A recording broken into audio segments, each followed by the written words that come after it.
My number three is Last Black Man in San Francisco, movie from 2019, directed by Joe Talbot, starring Jimmy Fails and Jonathan Majors.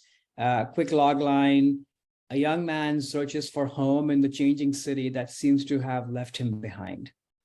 So I put this movie on my list to sort of capture what we were just saying, even in Milk, and sort of in our general conversation about San Francisco, about the changing nature of San Francisco. And I think this movie really captures that. Obviously, the movie is about gentrification and what is happening to people who are less fortunate, usually minorities. But at the heart of it, I think this movie is really represent the dichotomy of wealth, innovation, and power, which this city represents, alongside homelessness and helplessness. These two things coexist in this place, which is heartbreaking, but also quite fascinating, actually. And as somebody, who's moved his whole life, growing up in India, different parts of the country there, but then also in this country, to me, this whole idea of what is home and how much do you fight for it really resonates, because that's what this is really about in this movie. It's about bigger ideas and issues, of course, that are political, about power and homelessness and all of that. But at the heart of it, this movie is about home. And what do you consider as home? What will you do? What lens would you go to kind of preserve that and find that? And I think that thread really resonates with me. This movie is also about friendship. These two guys, I've not seen a relationship like that depicted on screen ever. The visuals of those two on a skateboard, just gliding through the streets of San Francisco, there's something about that image, and specifically two Black men. I've never seen that in my life. The moment I saw that in the trailer, right when this dropped years ago, it sort of struck me right then and then. Watching this movie in the theater for the first time, it just moves me so much to see two guys who are straight, but are in this kind of friendship and relationship, and there's like actual true love and true longing between the two of them, which is just so beautiful. But bringing it back to San Francisco, I think this movie is also about this divide between art and commerce, like sometimes in very literal ways, where Jonathan Major's character actually is a sketch artist. He's a playwright in his own way.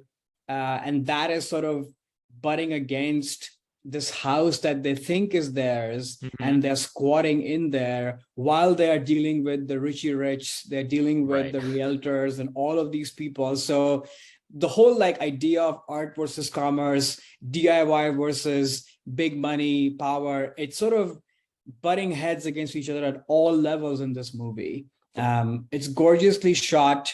It's like a great kind of love letter to San Francisco. And that's the part that's so beautiful to me about this movie, is that this movie could be viewed in a very dark light, that all is bad. Right.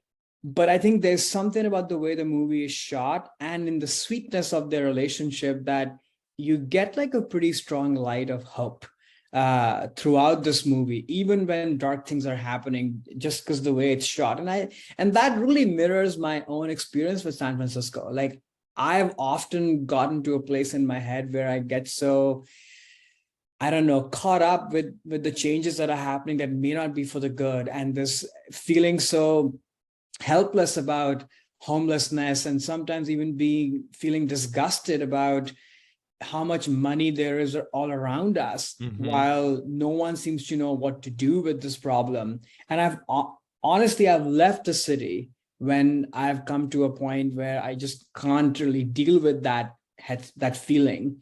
But then there's something about the light of this city that always pulls me back. And I'm always happy to be back here.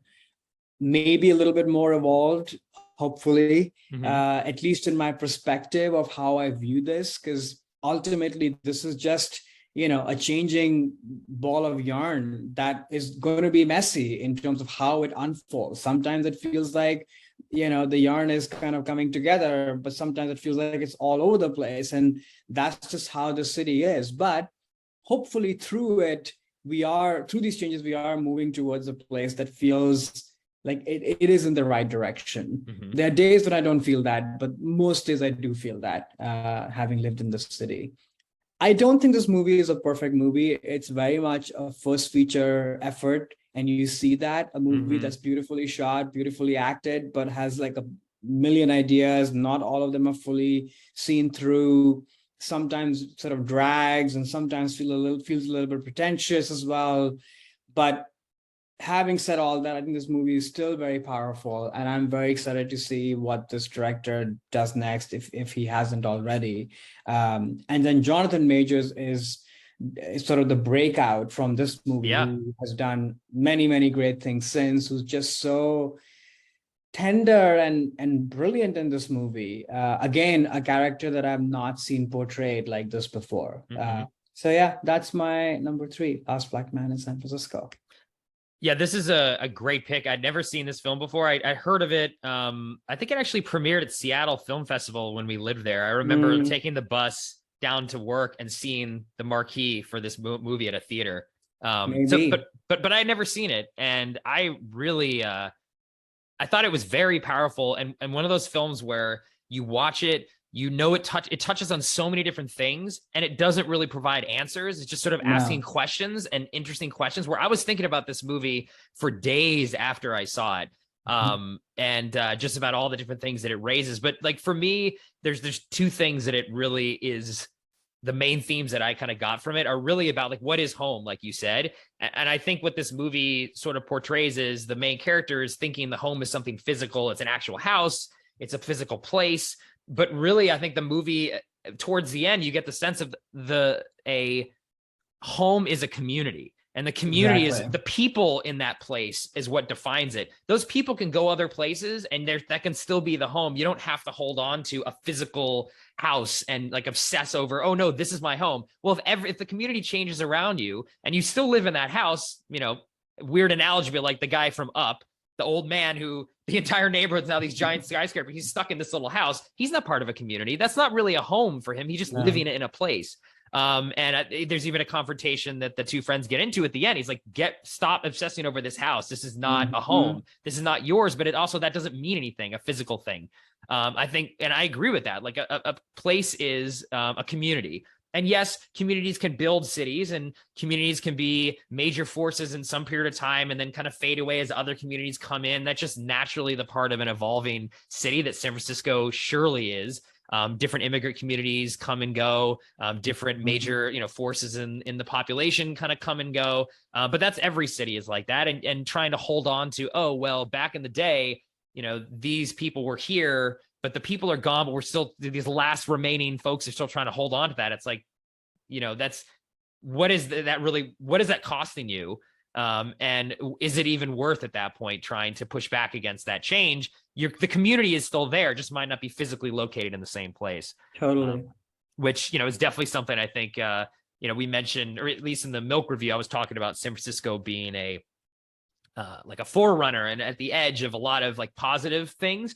And I think also it can be viewed sometimes as the forerunner of a lot of negative things. I think the homelessness problem that you discussed is really across the entire country now. And maybe it started in San Francisco, California, Los Angeles, and we're kind of a peek into the future of where the rest of the country is going to be in 10 years. I think these are going to be issues that are be grappled with on every major city in the United States. It just happened to start, in San Francisco and LA first. And the other line that I just really resonated with me with a lot was when the main character is on a bus and the 2 girls sort of part of the gentrifiers, I guess, and they're like, oh, this place sucks, I don't like it, blah blah blah. And he says like, do you love it here? And they're like, I don't know, I live here. And they're like, well, he says, you don't get to hate it unless you love it.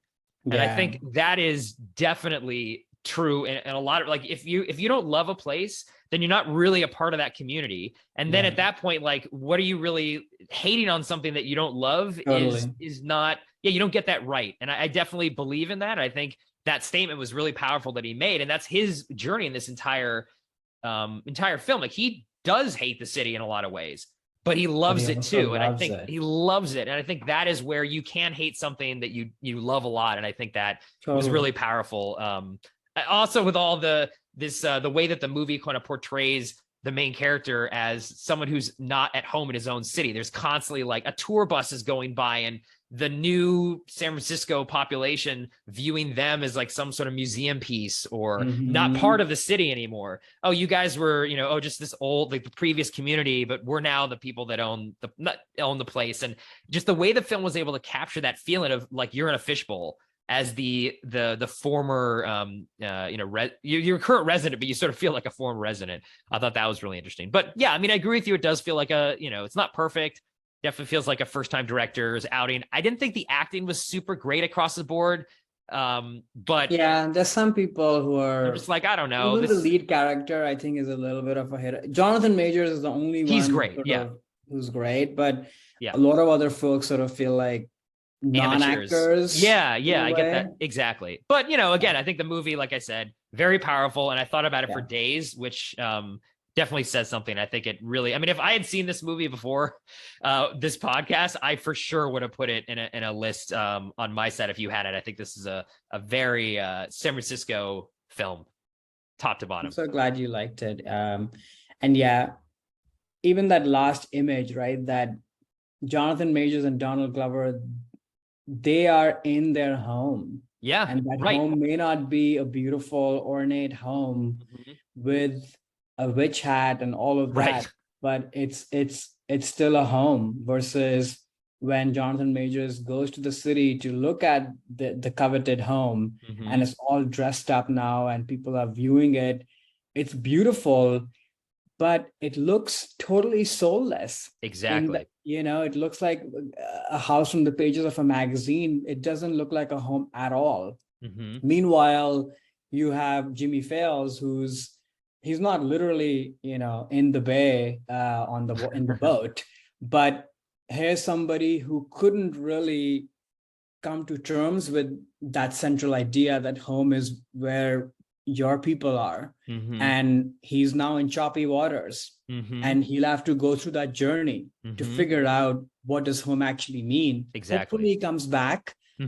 Or maybe not. Maybe he goes somewhere else. So I kind of love that melancholy note too, that is not tied in a neat bow. That suddenly, Jimmy Fails has overcome all of this kind of love-hate thing that he's been living with. He has to go and deal with that. And I think that's what the movie ends on. No, I totally agree.